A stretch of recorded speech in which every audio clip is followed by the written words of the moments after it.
Hey there, John. How's school going?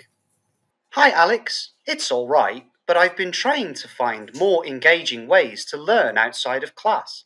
I heard TV can be helpful. Absolutely it can. But you know what they say. Don't believe everything you see on TV. Oh, you mean there might be misinformation? That's why it's essential to choose educational programs wisely. The devil is in the details, as they say. Good point. Do you have any recommendations for educational shows? Well, it depends on your interests. There's no accounting for taste, as they say. If you're into science, try some documentaries. And if it's language you're after, consider shows with subtitles. That's helpful. How can I make sure I'm not just passively watching? You need to take the bull by the horns. Have a notebook ready to jot down key points and questions. A picture is worth 1,000 words, so diagrams or visual aids can be super useful. Makes sense. Do you think I should follow a strict schedule? Not necessarily. All work and no play makes Jack a dull boy. Mix in some entertainment shows too, but remember, strike while the iron is hot and don't procrastinate. Great advice, Alex. I'll try that. Thanks for the tips. You're welcome, John. And remember, Rome wasn't built in a day. Learning through TV takes time and patience. You know, Tom, I've been thinking a lot about multiculturalism lately. It's such a fascinating concept, isn't it? Absolutely, Alex. I mean, we're living in a world that's more interconnected than ever. Multiculturalism is all around us. That's true. Just look at our friend group. We come from such diverse backgrounds, and yet we all get along so well. It's one of the things I love most about our group, Alex. We get to experience different cultures without ever leaving our city. And it's not just about different cuisines or holidays. It's about learning from each other's unique perspectives and experiences. It broadens our horizons. Remember the potluck we had last month? The food from all those different cultures was amazing. It's like a culinary journey. Yeah, I couldn't decide which dish I liked best. And then there was that moment when we all tried to teach each other some phrases in our native languages. That was a blast. It's these little moments that make multiculturalism so enriching. It challenges our stereotypes and encourages us to see the world from different angles. Absolutely. But it's not always smooth sailing, right? Sometimes misunderstandings happen and we have to navigate cultural differences. True, but those challenges also provide opportunities for growth. It's about finding common ground and building bridges, even when there are differences. And let's not forget how it benefits our society as a whole. Multiculturalism fosters tolerance, acceptance, and respect for diversity. Yeah, it makes our world richer, culturally and economically. Different perspectives can lead to innovative solutions and a stronger global community. Tom, how do you think we can promote multiculturalism even more in our community? Well, I think it starts with education and open-mindedness. We can organise cultural events, share our traditions, and encourage others to do the same. It's all about celebrating our differences and embracing the beauty of diversity. Well said, Tom. Our multicultural mix is like a beautiful tapestry, and we're all threads weaving it together. That's a lovely way to put it, Alex. Let's continue to cherish and nurture this tapestry of culture in our lives. Hi Emily, summer vacation is just around the corner. Any plans for the holidays? Oh, hi Mark. Well, not really. I usually spend my summer break reading books and relaxing at home. Oh, come on Emily, you should step out of your comfort zone and try something new this summer. How about going on a trip? It's time to live life to the fullest. I don't know, Mark. Travelling is not really my cup of tea. I prefer the calmness of my cosy nook. Oh, you're such a homebody, Emily. But you know what they say. Life begins at the end of your comfort zone. Exploring new places can be an eye-opener, you know. Maybe you're right, but I'm afraid I might be a fish out of water in unfamiliar surroundings. Don't worry, you'll be a natural. Just remember, every cloud has a silver lining. The unknown might surprise you with something wonderful. You make it sound tempting. But what if I face difficulties during the trip? Yeah, that's natural. But as they say, when the going gets tough, the tough get going. You'll find the strength to overcome any hurdle. Okay, I'm willing to give it a shot. Where do you suggest we go? Great, let's explore the breathtaking landscape of the countryside. The grass is always greener on the other side, you know. Oh, that sounds lovely. I must admit, it's time I broke free from my cage. But how do we plan everything?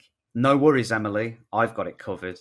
Don't put all your eggs in one basket. I've been researching some amazing destinations for us. Wow, you're quite the expert, Mark. All right, count me in for this summer adventure. This'll be an unforgettable experience for both of us. Carpe diem. Let's seize the day and make the most of our summer vacation. Hey, son, what are you doing now? Your room looks so messy with papers and glue sticks everywhere. Hi, Mum. I'm trying to make as many Christmas gifts as I can for abandoned boys and girls that I've met. Is that so? Why do you want to do for them? Because they've never received any gifts from anyone. They have to beg for food, money, and even clothes all year round. Let Mummy help you to stick all these pieces of lanterns together. Do you think we will put some candies, lollipops, and some small toys there for them? Definitely, Mum, yes. I also want to wear a moustache, a pointed hat, and Santa's clothes so I can give gifts to them. You're such a warm-hearted person. I'm so proud of you. I will help you to buy more toys and give them some money for basic needs. Thank you, Mom. Lighting up your home during Christmas is a common custom. We frequently decorate the outsides of our homes with a lot of Christmas lights, many different colours. Although some people do just use white lights. This is really common in America. Some people leave the lights up until, I don't know, February at least. With the new year approaching, I guess they forget to take them down. Having Christmas lights is extremely common. Now that Christmas morning has arrived, a lot of people go to church as one of their first Christmas morning activities. They also attend services on Christmas Eve. Catholics attend a service known as Christmas Mass to commemorate the birth of Jesus, which is essentially the reason why we celebrate Christmas. Opening presents is typically another morning custom. The kids usually dash down and inspect the presents under the tree. Considering that kids typically have to wait until their parents get up, it's really common for little ones to wake up their parents excitedly on Christmas morning so that they can all go down and check what they received for the holiday. Hi, Mary. Hi, Mark. What are you doing? I'm reading a book about introverts and extroverts. Oh, sounds interesting. Can I join? Yeah. So, are you introverted or extroverted? It's not fixed, so I'm not sure about that. Sometimes I'm quite interested in getting involved with friends, but most of the time I enjoy my own company. Is that so? Quite flexible, aren't you? I don't really engage with parties that have lots of new people there. I'll only consider joining them if some of my friends are already there. Yeah, I've experienced that feeling. However, now I realize that my character is inclined to be more extroverted as I'm getting older. It's quite the opposite of you. That's really interesting. Let me know more about that.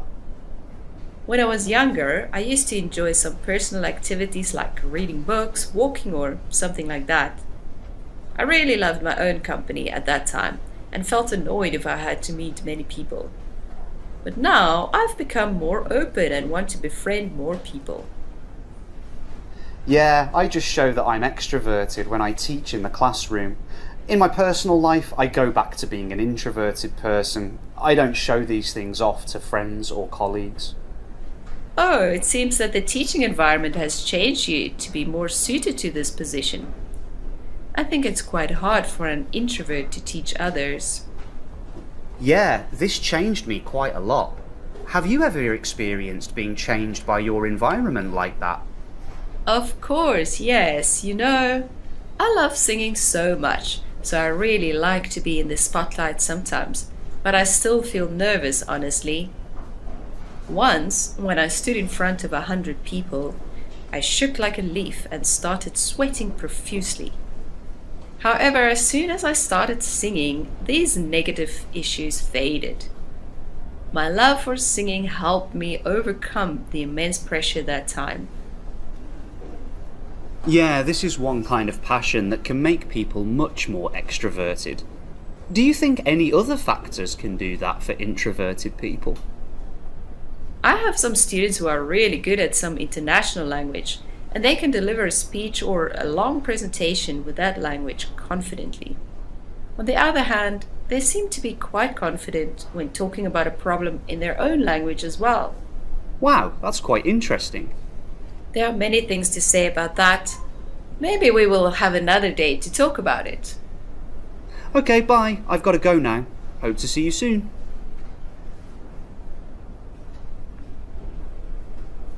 Jane, I'm over here.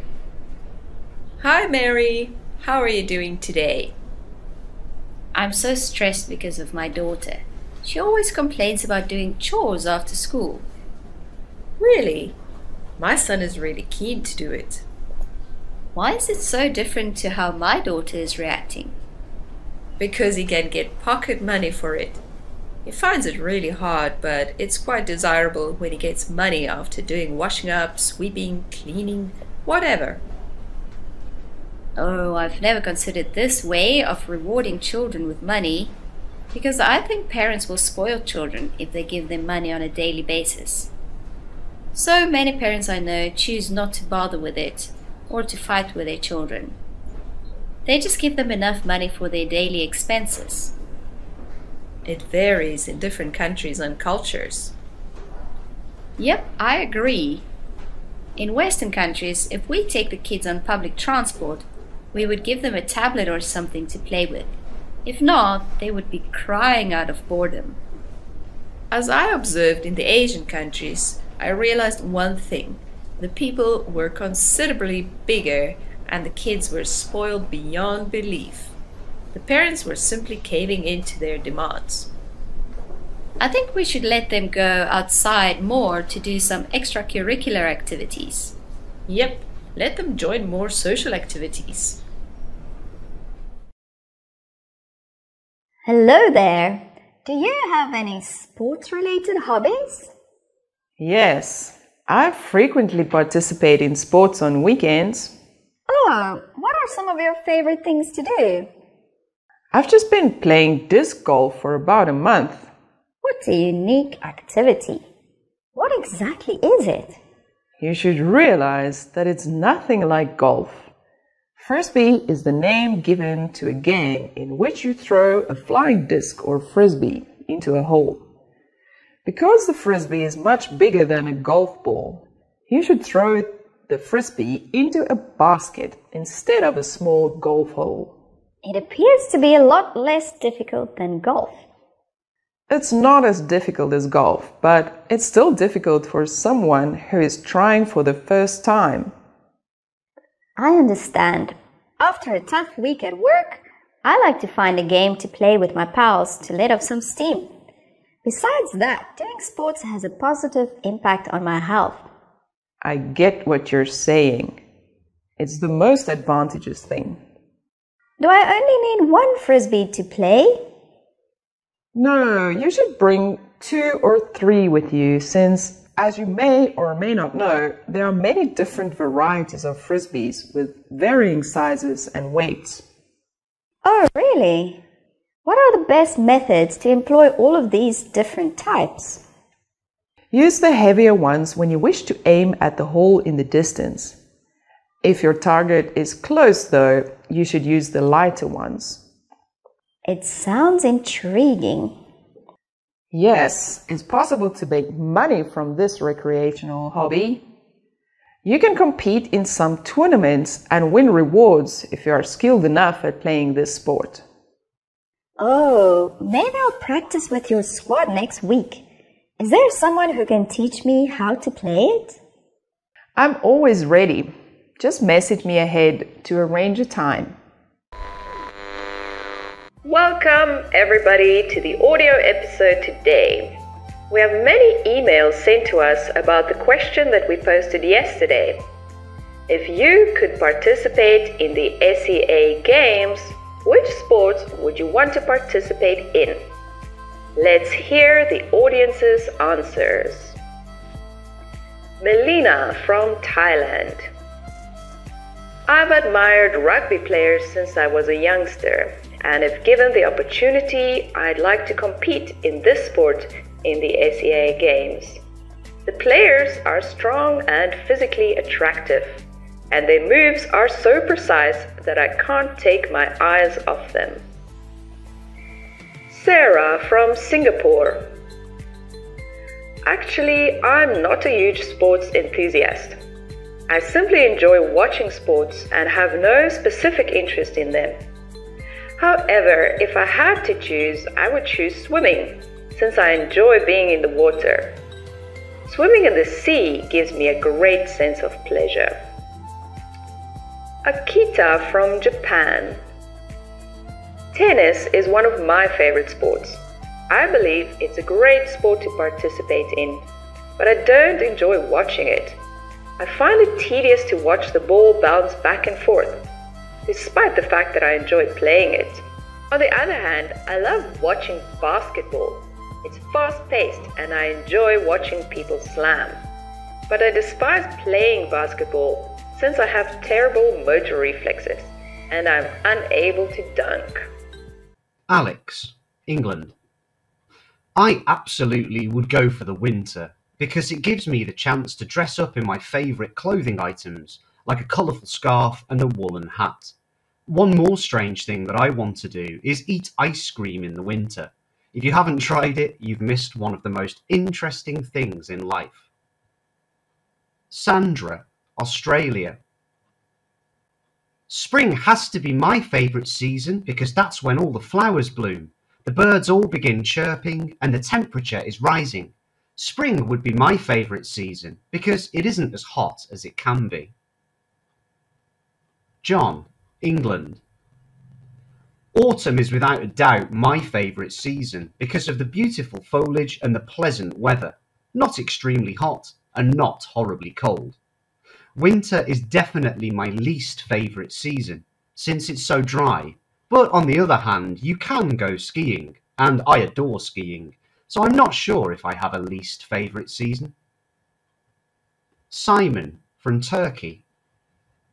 Well, that depends on where I am, but summer immediately springs to mind.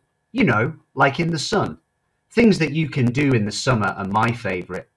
You can go outside, have fun and visit the beach. And you can do things like going trekking, you know. Hi Akita, how have you been lately? I'm pretty well. I've acquainted myself with the weather and food in London. And how about you? Oh, I'm good. Can you share some favourite dishes that you often eat? You mean the food that I eat for main meals? Yeah. What do you often have for breakfast first? I like to have a sandwich and a glass of milk. Do you often eat fruits and vegetables with that meal? Of course, yes. I love to have some avocado toast or fresh strawberries. Wow, you're such a healthy girl. I can't keep a healthy diet like you. Oh, maybe you are so busy with work, right? Actually, not really. I always get up late, so I choose quick things for breakfast. Oh, you must take care of your lunch and dinner. No, it's a bad thing about me. My favourite thing for lunch is snacks. Huh? Just that? It's neither nutritious nor delicious. Yeah, I know, but I like this because I can binge watch films and have lunch at the same time. It saves a lot of time for me. Oh my gosh, maybe I need to spend some time explaining to you more about the benefits of a healthy diet. Hey Mark, how's it going? Long time no see. Hey Jay, yeah, it's been a while. I've been keeping busy with work and all. How about you? Oh, you know, same old, same old. But hey, I've got some news to spill. Really? Spill the beans then. What's the scoop? Well, I finally took the plunge and quit my job. I'm starting my own business. Wow, that's a bold move. I guess you decided to take the bull by the horns, huh? Exactly. I felt like I was just treading water at my old job. It was time to think outside the box. I admire your courage. Starting a business isn't a piece of cake, you know. Oh, I'm well aware of that. It's definitely a whole new ball game, but I'm excited to give it a shot. You've always been a go-getter, so what's the game plan? Have you got any tricks up your sleeve? Well, I've done my homework and I've got a few ideas up my sleeve. I plan to hit the ground running. That's the spirit. Remember, Rome wasn't built in a day. It's all about taking one step at a time. Absolutely. I know there will be hurdles along the way, but I'm ready to roll with the punches. That's the attitude that'll get you through the rough patches. And you've got a strong support system too. You're right. Having friends like you rooting for me is like having a trump card. Oh, thanks. Just remember, when the going gets tough, the tough get going. True words. I appreciate the pep talk. It's like a breath of fresh air. No problem, Jay. You're a smart cookie, and I have no doubt that you'll carve out your own path. Thanks, Mark. Your words mean a lot. And hey, if all else fails, at least I'll have some great stories to tell, right? Ha ha ha, that's the spirit. So here's to your new adventure. May it be a piece of cake. Cheers to that, Mark, and thanks for the coffee and the idioms. Oh, Alex, it's hard to believe that you'll be off to university soon. How are you feeling about this new phrase in your life? Dad, I'm feeling a mix of excitement and a touch of apprehension. It's a really big leap. You're not alone in feeling that way, son. University life comes with its own set of challenges. Let's talk about some things you should be cautious about. Sure, Dad. What should I be mindful of? Well, for starters, don't let procrastination become your Achilles heel. Balancing assignments and social life requires really good time management. You're right. I've heard that assignments can pile up quickly. I'll work on managing my time effectively. That's the spirit. Remember, don't bite off more than you can chew. It's better to excel in a few things than to spread yourself too thin. I'll keep that in mind. What about making friends? I've always been a bit shy in new situations.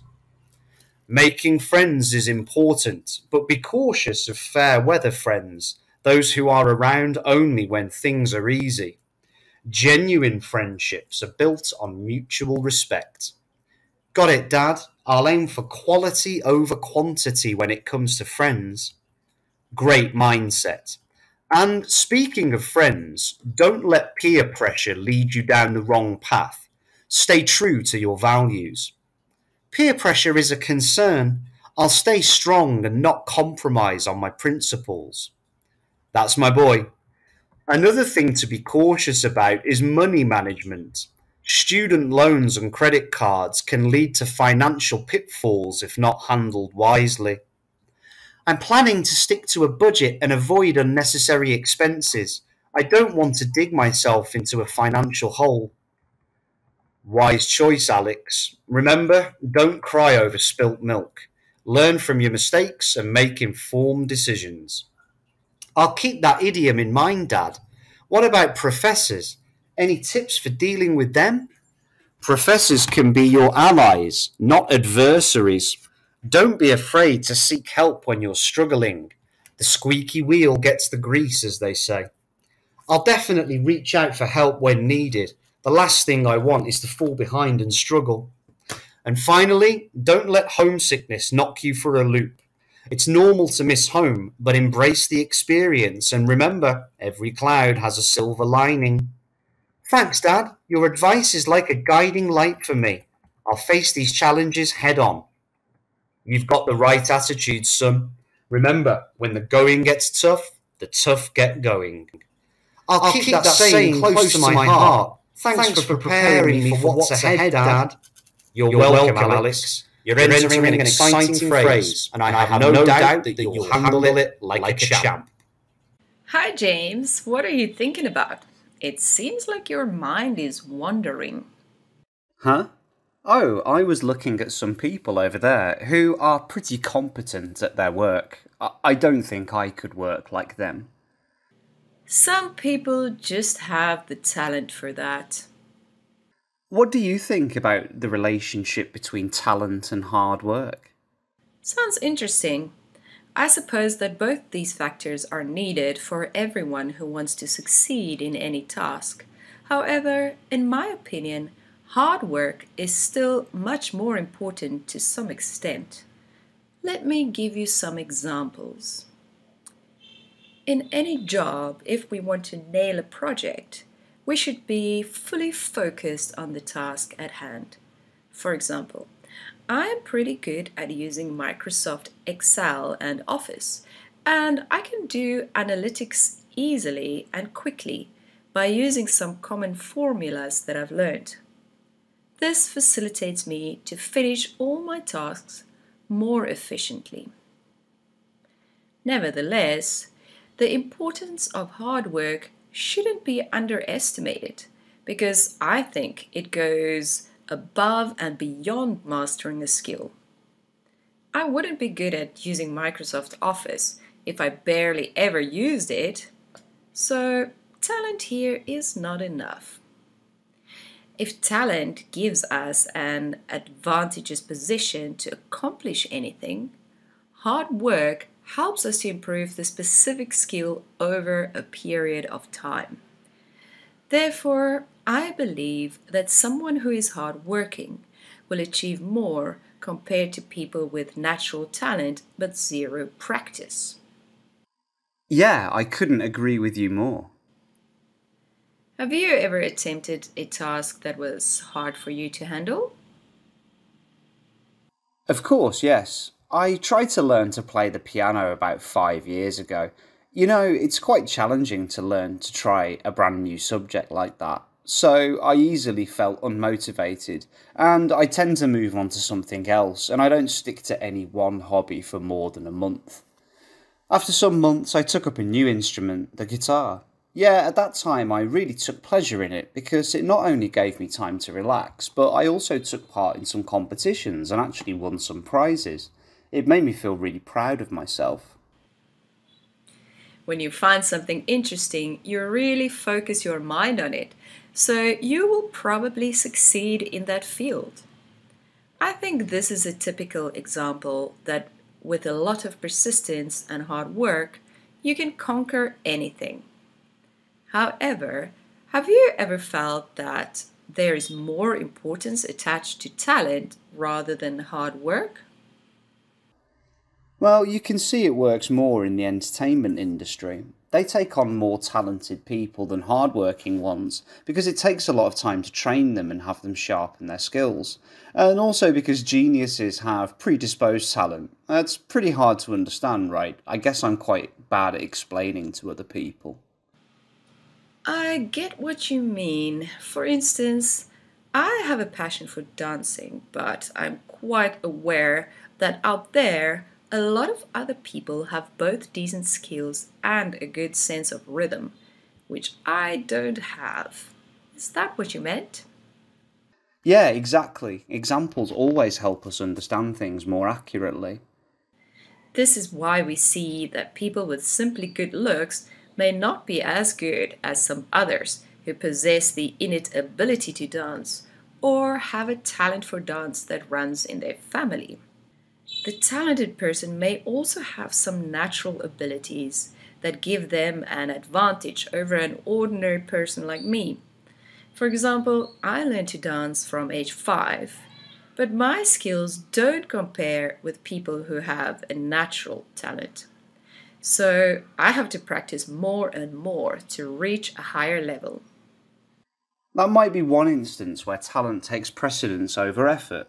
If you can't achieve the highest level, you shouldn't worry because you're still on your way to being perfect, even if you're not showing perfectionism. Yeah, and I believe that singing is a good example of this. You could, for instance, practice singing, but if you were born with an exceptionally lovely voice, you will probably be better at performing. Exactly right. Our voice is born at the same time as our body, so we can just train it to be better, but we can't have a beautiful voice as something that's innate. One thing I've learned is that you should keep yourself accountable for your own living circumstances.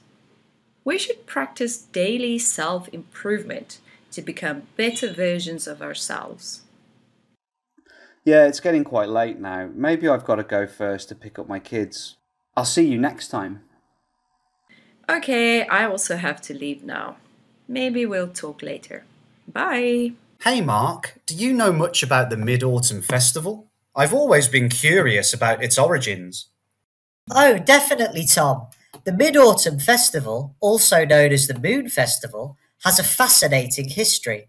It dates back over 3,000 years to the Shang dynasty in China. Wow, that's quite a long history. What's the story behind it? Well, one of the most popular legends associated with the festival is the story of Hui and THÄNG. Hui was a skilled archer who saved the world by shooting down 9 of 10 suns that were scorching the earth. As a reward, he was given the elixir of immortality. However, he didn't want to live without his beloved wife, THÄNG, so he entrusted the elixir to her. Tempted by the power, THÄNG drank it, became weightless, and flew to the moon. That's a beautiful and tragic story. So the Moon Festival is about reuniting with loved ones? Exactly, Tom. The festival is all about family reunions and cherishing togetherness, just like Hui and THÄNG wanted to be together again. People believe that on the 15th day of the 8th lunar month, the moon is at its brightest and fullest, symbolizing family unity. That's a lovely tradition. I never realised there was so much history and meaning behind the Mid-Autumn Festival. It's a special time where families come together, share mooncakes, and appreciate the beauty of the moon. It's also a time for expressing gratitude and sending good wishes to loved ones.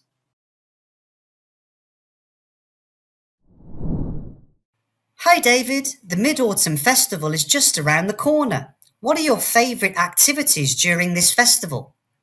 Oh, I love the Mid-Autumn Festival. There are so many wonderful traditions associated with it. One of my favourites is definitely mooncake sharing. Mooncakes are delicious. I've heard they come in all sorts of flavours and designs. That's right.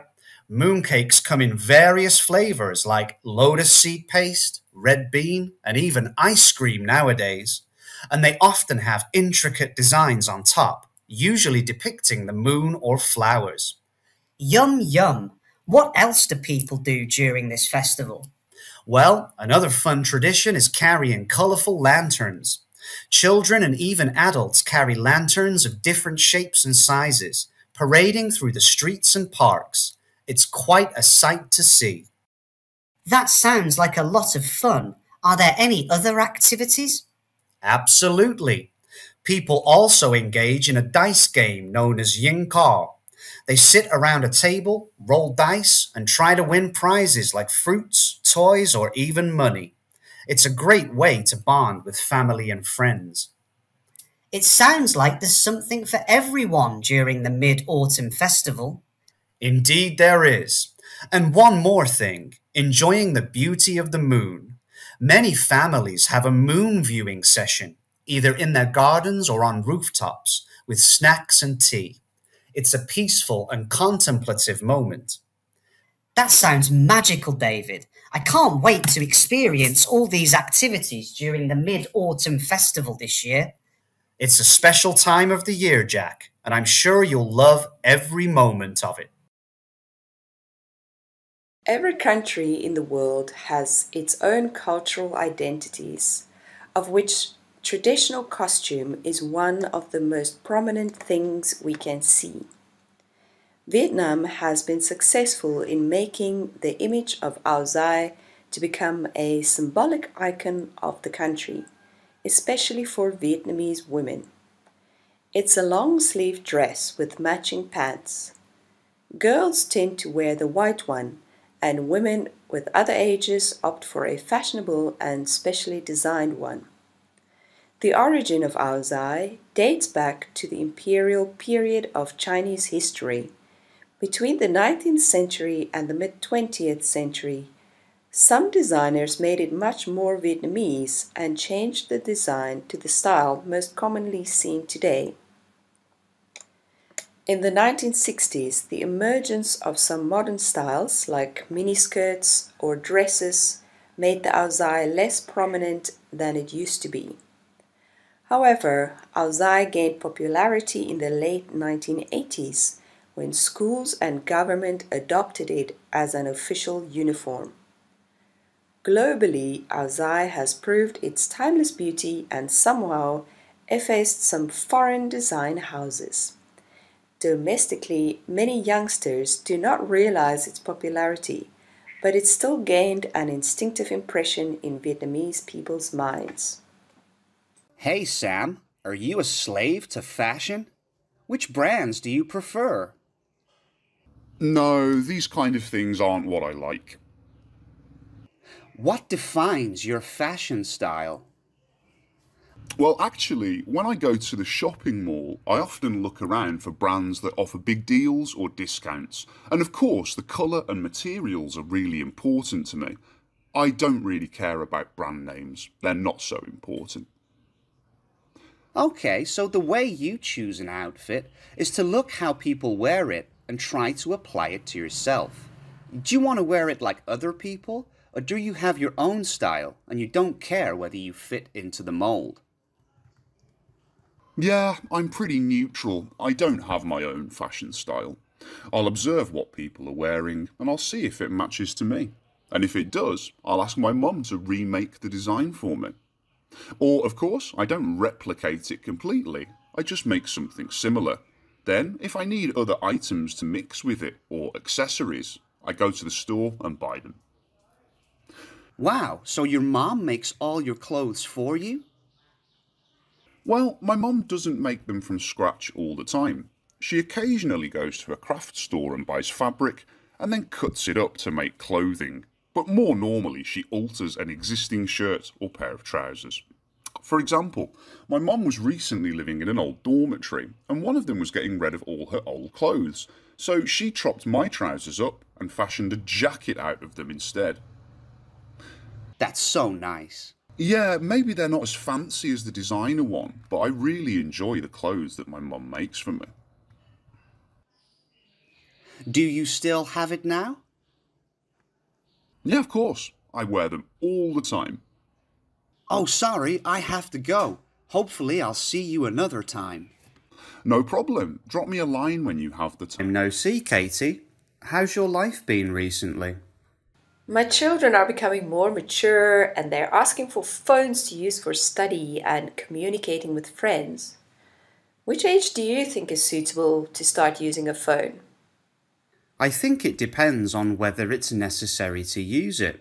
Maybe when they start going away from their parents. You know, between age 12 and 15, they go out without their parents. Yep, I agree with you. Well, it's quite a good suggestion for me to stay in contact with my son, who is studying 5 kilometres away from home. My son is just 8 years old now, and I'm so worried about his safety. It really freaks me out. But I don't think it's a suitable time to give him a phone right now. I think if it's solely for security reasons, you can consider between 11 and 12 for the youngest ages. I'm quite an old person. I didn't get any phone until I was about 15 years old. The first phone I had was a really big brick, which I couldn't use for anything except texting. Oh, really? The first phone that I got was a smartphone which my parents could use to track my location and keep track of my activities whenever they wanted. They could do video calls if they thought I was lying to them. Wow, such a high-end phone. Back in the old days, I wished I could send a picture message, but the only things I could do were make a call, send messages, and play Snake. Oh, the Snake game? Yeah, this is a video game on your phone. Yep, but I've never tried it because I thought it was just something to kill time. 15 minutes is a good amount of time to kill time after the stressful classes. Feel free to give it a try now. Hi, David. By the way, talking about digital tools, can you tell me how long you could live without your smartphone? Frankly, I check my phone quite often, about every 5 minutes for mail or some notifications from social networks. Watching films and reading news on my phone are my must-have activities. I can't take my eyes off my phone for longer than 10 minutes. It's quite embarrassing. So, how would you feel if you forgot your phone at home? Well, it's actually happened to me many times, and I felt like I was missing something very important. As I said before, it's my must-have item whenever I go out for work or other things. It will always urge me to go back for it if I'm halfway out the office and I've forgotten it. However, I try to withhold myself and to manage a day without it. How could you manage? Well, at first, actually, I still found it really difficult to work without it. However, after some time I could manage it, I didn't think about it, and I stayed focused on what I was working on. At that time, though, I got rid of a hooked-up device, and I can live without it for a day and work as normal. You can see how it becomes a vital part of our lives and affects our daily activities. How about you? Do you feel that you miss out when you don't use your phone? Honestly, my phone is something that is inseparable from me because I check it 1,000 times a day. I think much more often than you do. I read a lot of things on Facebook and read news on the internet to update things.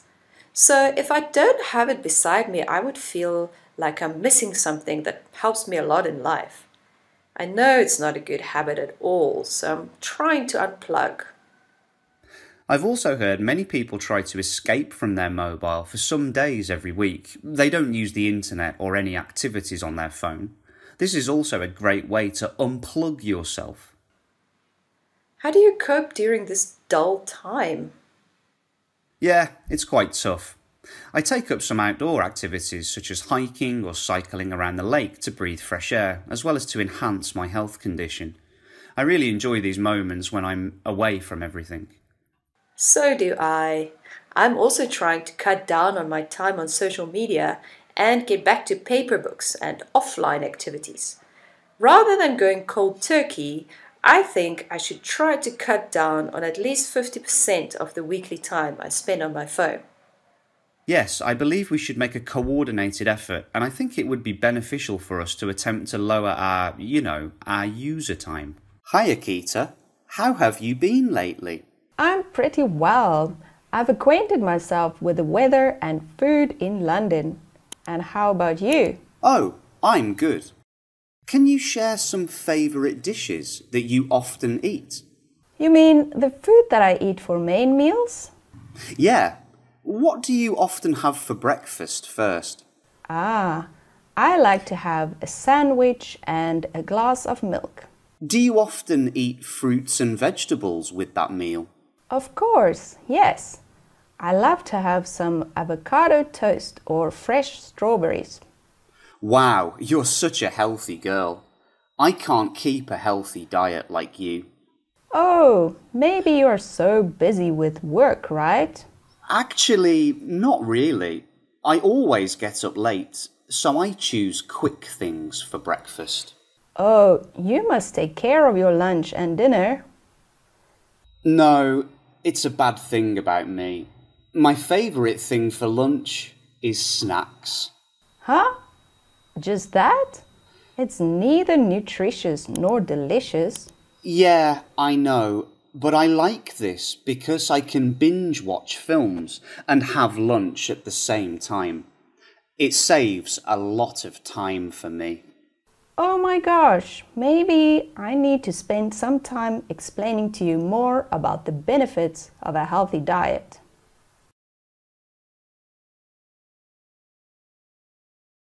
Hello, who's calling? I'm Jessie. Hello, John? Yeah, hi Jessie. What's up? Are you free tonight? Let's go to the movies tonight. Ah, perfect timing. My mother has just left home and I have to eat dinner alone tonight. I got you. Just saw your story on Facebook. So which film is newly released? What type of movie do you want to watch tonight? I'm a big fan of Marvel, so pick one of their films.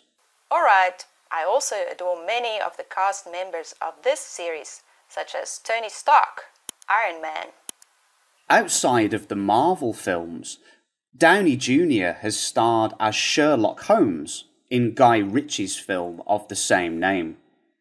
He's so powerful and emotional. Steve Rogers. Captain America acts so cool and has such a striking appearance. Yep, I can't agree more. Where will we meet? So maybe we can meet at the traditional food cafe and go to the theatre together. Okay, see you at 6. Bye. Jack, happy to see you here again. By the way, can you tell me about your daily activities? What time do you usually wake up? Well, let's see. I'm really an early bird, so I often wake up at 5:30 a.m. and do some exercise, sometimes a bit later, at 6 a.m. Wow, such a morning person. What do you mostly do when waking up so early? I want to get ready for the working day with lots of energy, take a shower and have breakfast. But at weekends, I'll sleep in until 10 or 11 a.m. Yep, it's the time for relaxing and rolling deep under the blankets. Yeah, I like to make the most of those 2 days off to binge watch some of my favourite films. How about you, Sarah? When do you usually wake up? Well, I like every day to be the same. So my day often starts at 8 o'clock. 8 o'clock? I have kept this habit for a long time. After waking up, I usually make breakfast for the whole family and go to work at 8:30. Quite a tight schedule. Yes, we mostly have something easy like bread, yogurt and fruit. Yeah, coffee is a must-have drink for me every morning, but I often skip breakfast. How do you keep that good habit of eating breakfast every morning? Well, it's quite simple actually. I don't have enough energy to do anything if I skip breakfast. How about your lunch? What time do you usually have lunch? For me, lunch is the same every day. I always have lunch at 12:30 p.m. So whenever I get up, I do a few things before lunch. I usually have a very basic lunch. Soup, pasta, or a sandwich might be on the menu. It's always at noon, and it's always something light. When do you eat your lunch? That's interesting. I have breakfast at the same time every day, but lunch is always at a different time. Really? Because I'm busy in the morning. I usually go out to do shopping and run some errands. Sometimes I clean the house. So I might have lunch at 11 o'clock or 12 o'clock. Sometimes as late as 2:30. Oh, that's pretty late. Yes, but it's always a simple lunch like yours.